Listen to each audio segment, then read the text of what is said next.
So I'm coming to terms with the fact that I suck at board games, which is why I don't like the game Cranium, because it forces you to realize that you suck at a lot of different things in a really short amount of time. And if you've never played that game before, it's like a weird hybrid of like Pictionary and Trivial Pursuit and spelling challenges. And a lot of people like that game because they get to do things like sculpt things out of clay, or they hum a song and they get their friend to guess what song they're humming.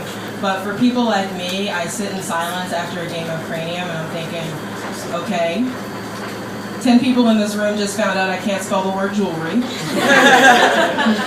And every picture I draw with my eyes closed looks like a swastika.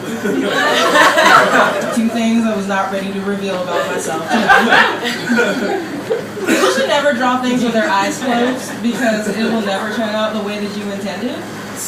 You will close your eyes and sketch something for 30 seconds, and when you open them, 9 times out of 10, there will be a cock where a flower should be. And then you gotta explain that shit to your friends. That was supposed to be a daisy. Well, it's a dick. At least it's not a swastika like the last time. Fuck you, that was a quality pinwheel. I hate this game.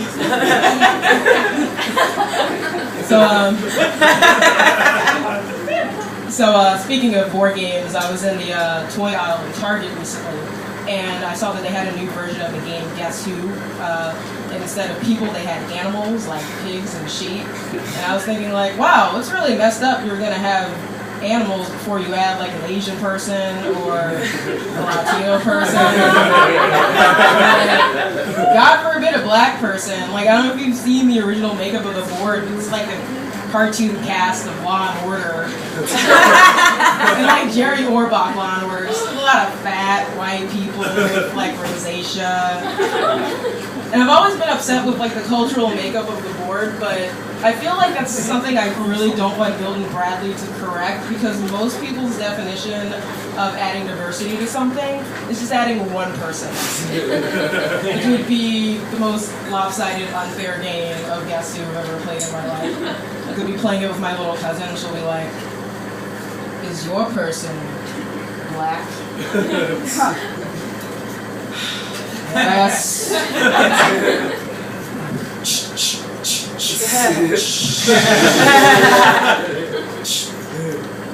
Are you Aunt Jemima? Damn, Milton Bradley, you couldn't pick like Maya Angelou or Winston Hughes. No, we're gonna go with the Syrup Mammy.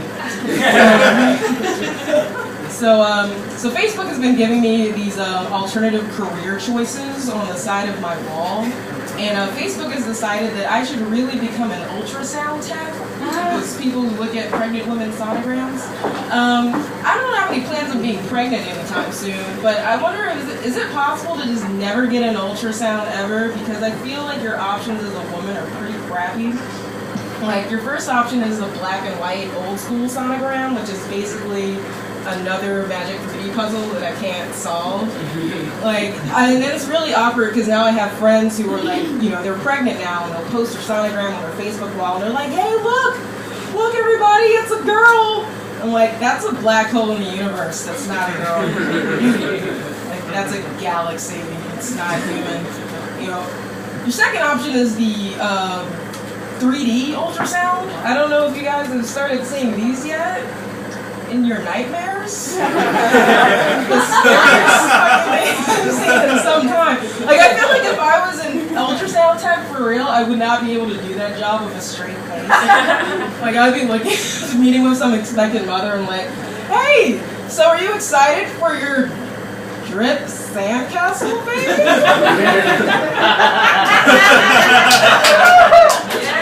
Yeah. Go ahead, recommend a C-section. Or not, no one likes a sandy vagina.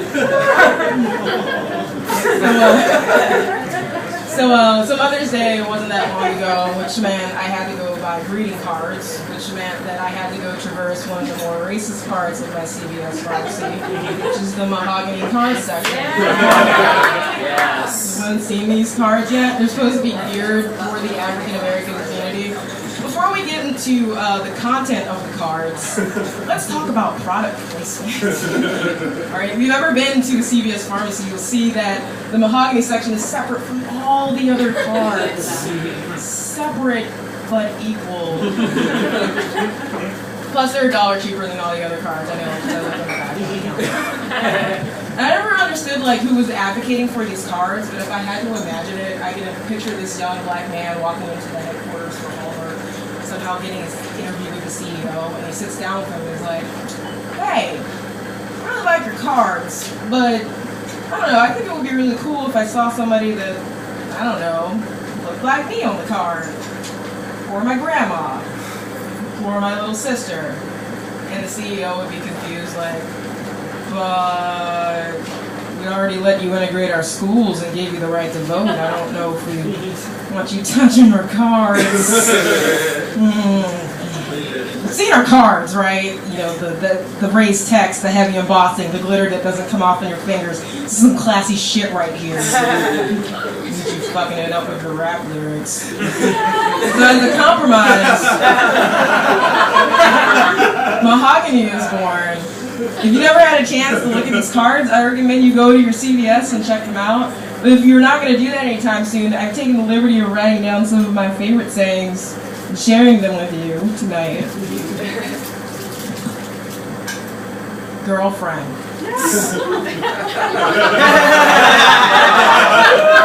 You're not only working it, you're working it overtime. Baby. As we get older, you'll always be my sweet potato. Oh. Even when you gain a few extra pound cakes. No. Happy birthday. We got fake hair, fake nails, and some real fake men. But one genuine friendship. One of those isn't real. If that gives you any solace at all, then you're a racist asshole.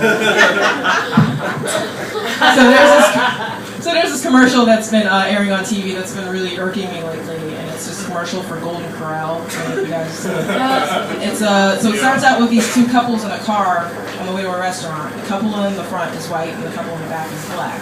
Now it's a restaurant commercial, so they have to show like why their restaurant's better than competitors. So the woman in the front is driving is like, "Oh, you're gonna love this restaurant that we're going to. It has a limited menu, and for $20 you can share an appetizer." And apparently the thought of sharing anything incensed the black couple in the back so much that they unbuckled their seat, unlocked the door, and then tucked and rolled out of the vehicle. And as they rolled into the parking lot of a Golden Corral and wiped the dust off of their clothing, the boyfriend goes, "I'm not sharing any appetizers."